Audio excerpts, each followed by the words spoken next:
gonna be traveling together, I should make an effort to get to know what kind of person he is.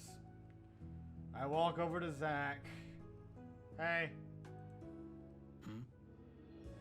Mind if I sit? He gestures for me to join him, so I do. Ellipses. Obviously, I don't lead the conversation. So, how's the weather? Oh, really? That's what we're going with? Zach stares at me. Yeah. Alright, let's switch gears. Are you a cat or a dog person? Is this going anywhere? No. I sigh. I'm trying to build up some trust here, but you've got to meet me halfway. Zach looks away. Great, because he doesn't want to talk. Dog. Fair. What? I prefer canines. Uh-huh.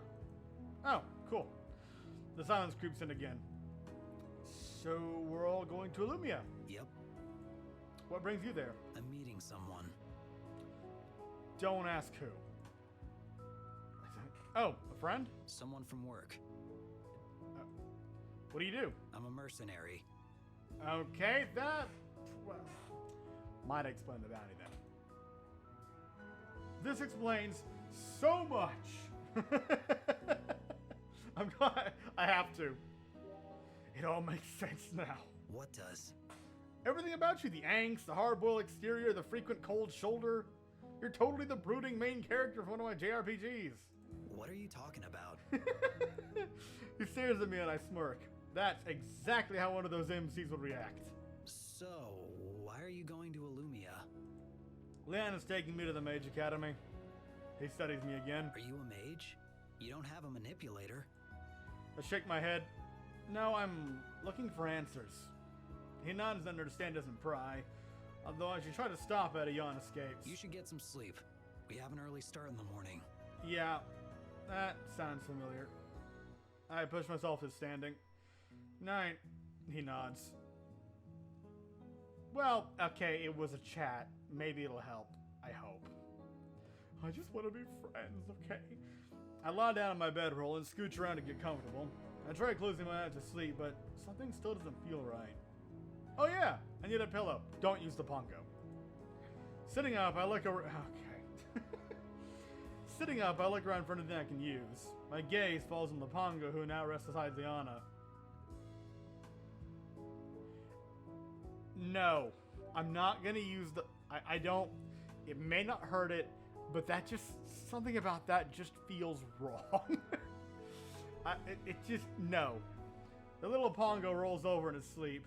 I don't want to disturb him. Plus, that would be pretty rude. Yes, thank you. Good. I'm glad we're on the same page here this time. I don't find anything else suitable and decide to just make do without one. Lying back down on the bed, I close my eyes and eventually drift off to sleep.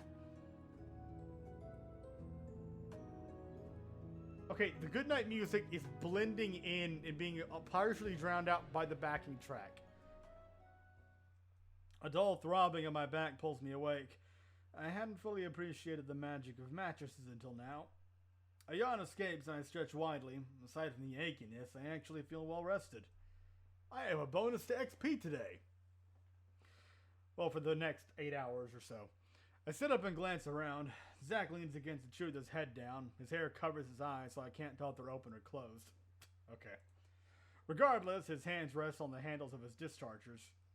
Creepy. Looking around again, I fail to spot Liana. Where did she go?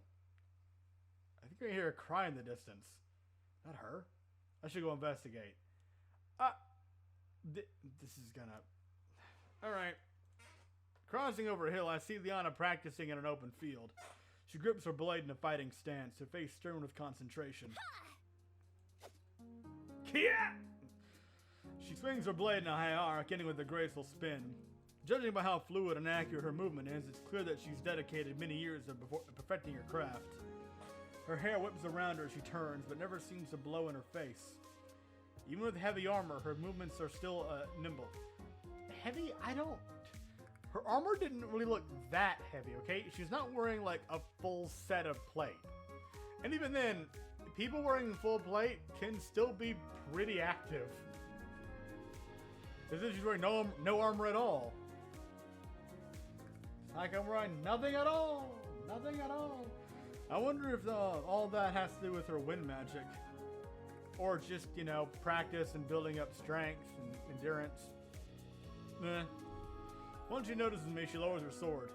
Oh, sorry. Did I wake you? I moved out here so I wouldn't disturb you. I'm assuming I just woke up on my own, but I heard something and came to investigate. No, I was already up. Didn't see her at camp, so I came looking. Gotcha. Hi! Landing down on my feet, I spawned the beaming Pongo. Liana giggles. Looks like you guys are best friends already. It was sleeping next to you last night. Never mind. Sure, I'm not gonna be mean to it. It's cute. The best of friends. Isn't that right? The Pongo nods excitedly. Okay, that is adorable. It's pretty early. You always begin mornings with a warm-up? Liana nods. It helps me wake up and prepare for the day ahead. I mean, that makes sense, yes. Also, it's become a part of my routine, so it just doesn't feel right when I don't do it. Yeah, I know what you mean. I can't really go through my morning routine from Earth. We're here on Terra, and it feels a bit strange. Right. Yeah, Liana looks down. The awkwardness creeps from the silence. She probably took that in a negative way, which wasn't my intention. That's okay, though. I can always make a new routine. New routine? I mean, I unsheath my blade and grip it. Start the day by injuring myself.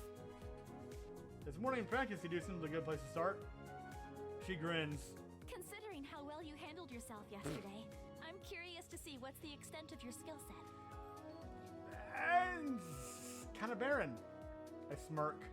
Only one way to find out. So let's listen to today's. Oh, I'm not saying that. Sand pie? I shake my head. Never mind. Yeah, you shouldn't have said that in the first place. You cringe. She blinks and refocuses and matches my fighting stance by raising her sword. Since you already have some experience with the blade, Quote unquote some. sparring will be the best way to gauge your skills. Sorry, I didn't mean to interrupt you. Just I had to. It's my initial reaction to the. Yeah, I don't want to end up hurting you. Okay, that's. No, if anyone, I'm gonna be the one getting hurt. I'm ready. Orderless to this then. What's the? I mean, is this just like more gung ho?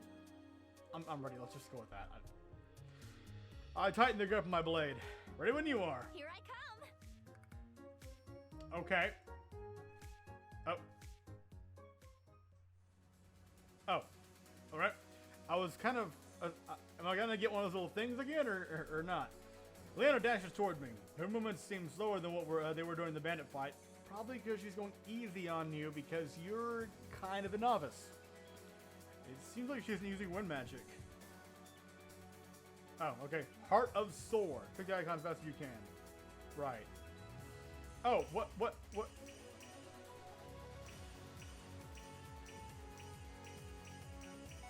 Oh, okay. Let's do it. Huh? Somehow I managed to keep pace with her.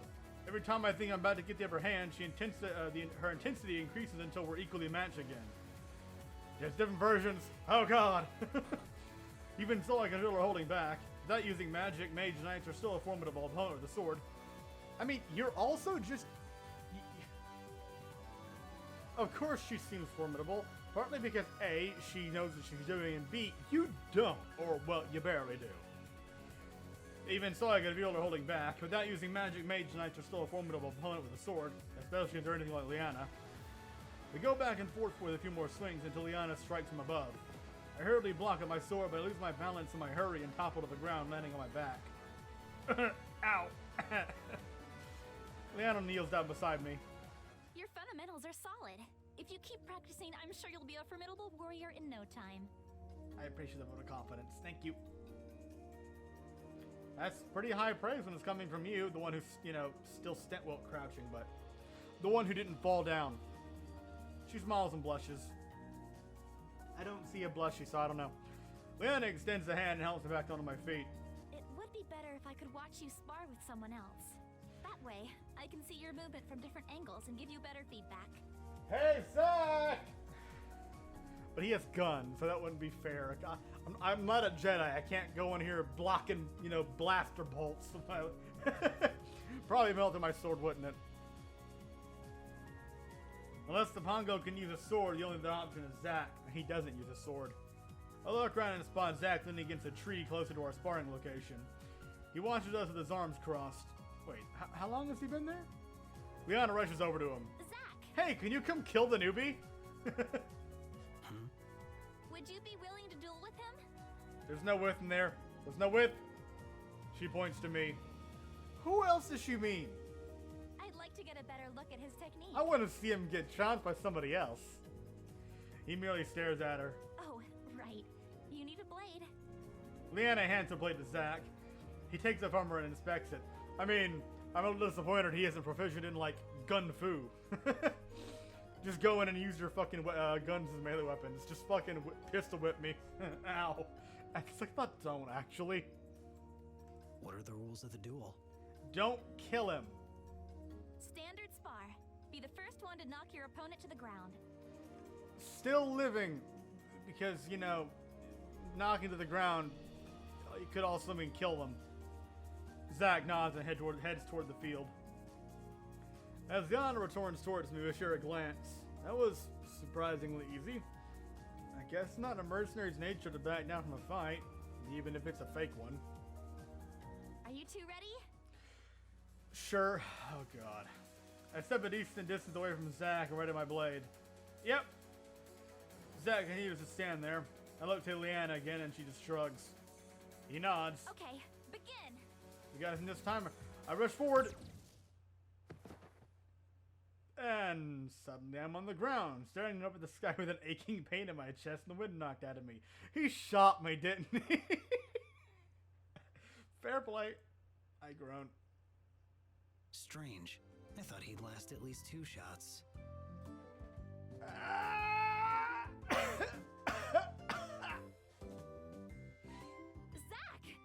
I'm Huff. Oh, it's cute. She's all like, ugh. I mean, fair? He literally has guns. That's what's to be expected if you're going in melee against somebody with an easy ranged alternative. This is the Indiana Jones thing, you know? Whip out the sword and do all the fancy flourishing and just draw the pistol, blam, dead. What? Yeah, I mean, in this case, I agree. Why did you use your discharger? Because he had it, and if this is a real fight and someone had it, that's what they would have done, and I would have died. Why not? Leanna steps forward. The whole point was to have a sword match with him. But I have a gun. The sword is meaningless unless he gets into range where it's, you know, where it would be a little more awkward to use my weapon as a ranged device. You didn't list that as a rule. Her frustration is evident in her voice. Why else would I give you my sword? I'm actually curious to hear his reasoning here. Why did you give me your sword? Oh my god. So you just took it one like, okay. Is there not a whole, never mind. For you to use! She snatches a blade back from Zach and heads over to me. Are you hurt? No, not really, I don't think. My pride. I don't think so. I'll be fine, I think. I touched a tender spot on my chest. Felt like I was shot with a paintball bazooka, but at least my armor's still intact. Leanne helps me up again. The one and only lesson you need to know when fighting. Do whatever it takes to win. Yes, exactly. Yeah, I actually agree here. 100%. But here's my question. Does that have settings, or would that have legitimately killed me had you not hit my armor? Because if so, what the hell, dude? As soon as he's speaking, he swishes his jacket like a cape. Why? Zach turns around and heads back to the campsite. That sounds just like the angsty badass MC of a JRPG would say. You say badass, I'm gonna quote unquote here and be like, badass, otherwise known as edgy. My suspicions were correct all along. I knew it! Liana huffs. Mercenaries can be so annoying sometimes. I mean, he has a point. His advice is relevant. Yeah. Maybe so, but this point seemed pretty valid. He had a gun, I had a sword, he shot me. Leanna shakes her head. There's more to a battle than winning. Like honor, justice, and even mercy if the case calls for it. True. But that's... Well, okay. Yeah, it is a little more complex than just do whatever it takes to win. It's more like do whatever it takes to win in the context of that fight, right? I mean, your morals are probably going to play a part in it. Do what's necessary to survive as well. You know, if you don't need to kill someone, then don't. If they pose an active, threat, and that keeping them alive would be, what's a good word for it? Inconvenient or putting you at heightened risk, or you or someone else at higher risk, then you may as well go ahead and put your enemy down. But at the same time, the whole thing in there is valid. If you're in a fight, do what you have to win, right? But don't take that as the edgy, hard men making hard decisions kind of thing. But just from more of a strategic standpoint. If you're entering into a fight with someone else, do what you need to. Do what you have to come out the victor. And of course, everyone's going to have their own little takes on that. Like she said, honor, justice. Everyone's going to have their own little guiding morals or a set of or code that's going to dictate the specifics of, doing what's necessary. That said, to a degree, to a degree. In general, I agree with the point there of doing what needs to be done to win. The last thing you want to do is forget who you are and turn into your enemy. True to an extent, but it's sometimes fighting fire with fire may be necessary. That's also a very personal kind of thing. Some people, that really just comes down to you as well. Anyway, I think we've had enough practice for one day. We should pack up and continue on our journey. Sounds good. I nod and follow on back to camp. We pack up our things and clean up the campsite, and then we continue our journey. As we walk, we slip into a comfortable silence. Zach lingers behind Leon and I while the Pongo returns to his usual spot on my head. Yay, I have a hat again. After a few hours, it doesn't feel like we're getting any closer. We're still on this road. So, how long until we reach Illumia? We'll need to stop at Raven Pass to restock and spend the night. But if we continue to make good time, we'll reach Illumia by midday tomorrow. Raven Pass. Maybe I'm just, taking the cliche a bit too far here, but that sounds a bit, like the kind of place where, you don't want to go down a back alley or, be out at night or something. I mean, I could just be bullshitting myself here, but that's what pops into my head to begin with. For a glance at my brain doesn't work. One more day of walking. If only I brought my bit fit, I would have my daily steps done for a lifetime. The modern references. I know how we fall back into silence. But mid-afternoon, we arrive at the gates of a settlement even smaller than Meadow Hill Village. Never mind, it looks much nicer. It looks like a pleasant little suburb kind of place. You've got little market stalls here and over here, and oh, look at that. Blue and green shingles. Again, I like the colors. Like, it's not drab, it's not boring. There's life to it when you look at it. The town consists of an inn and a few shops, the bare essentials. And they probably only ever see travelers like us, people passing through on the way to Illumia. Okay, we should stock up on supplies. Right, I'll get the liquor. I'll be making a stop at the weaponsmith. Of course you will. Zach passed the 2 holes for discharges by his side. Now that I think about it, I only saw him use one during the bandit ambush. The other one must have already been damaged. I'll check out the shop since my weapons are okay on repairs. I'll go with you. Liana smiles. Zach nods. See you soon then. Right. I like the music. He turns onto the path. Let's go. Let's go! Yeah, why did I didn't mean to mock you. I don't know why I said that. Liana smiles back at me as she leads the way to the shops. Wait up! We find the general store with ease since the marketplace itself is quite small. In fact, I'm surprised at how busy the store is. It It's just the same shop like places before. I mean, fair enough. It's, you know, why go? Unless it's supposed to be a specific location that would require, you know, like a special kind of shop, then sure. Why not just go with this? It makes sense. I guess we're the only general store around. Business is bound to be good. Yeah, but you probably closes on Wednesdays. The fucking bring up bad memories. As Liana picks out a couple items, I'll look around the shop. I noticed people of all backgrounds wearing clothes ranging from the leather I'd seen in Meadowhill to intricately embroidered robes. What about just tunics? You know, cloth or, well, like cotton or linen? I don't remember if... linen's one of those things I don't remember how, if it went in and out of, like, from being more common to more expensive. I don't remember. Because, like, by default, I associate linen with just being kind of like a very basic fabric. I mean, it's useful. I'm not saying it's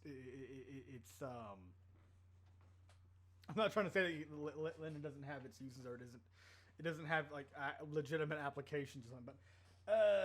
But like in terms of it being associated more with wealth as opposed to lower classes. Why am I talking about cloth, fabric, whatever? Ugh. They really do a good old time traveling through here. Once the is finished, I follow over to the counter to pay for items. Will that be all for today? They do. Liana nods. Your total comes to 34 coins. Liana's eyes widen. 34 coins for these? It should be at most 30. Come now. Just a little more than that, we'll have ourselves a deal. Fucking Kingdom Come. The shopkeeper frowns apologetically. He doesn't seem too happy about the price either. I'm sorry, miss. The goods themselves are only 20 coins. The rest of the cost is the 70% tax. I thought taxes in America were bad. Shut up. Don't. It's not my place to say anything. Partly because you don't know what's going on around here. You're not privy to the economic wherefore, how to, and whatnot. Liana furrows her brow. I don't remember the tax being so high in the past. Dun dun dun. The mayor only recently increased the tax. Why? Has no one asked why? Yeah. It doesn't seem fair. The man nods. We did in the beginning, but then the mayor hired enforcers of the new law. Sounds like the mayor needs to be put in the ground. I mean, removed from his position. Liana frowns, but doesn't say anything more. The shopkeeper continues to look apologetic as he gestures at her items. I'm really sorry about this, miss, but I don't have any other choice. I understand. It's not your fault. She hands over the coins. Thank you for understanding. Safe travels. As we head out, Liana seems quieter than usual. Alright. You okay? Something about this just doesn't seem right. New tax rules and new guards to enforce them? I came through here only a few days ago on my way to Meadowhill, and the tax hadn't been changed then. It all seems too sudden.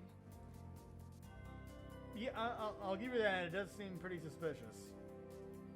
Let's investigate. Sure. We should find out what's going on here. Yeah.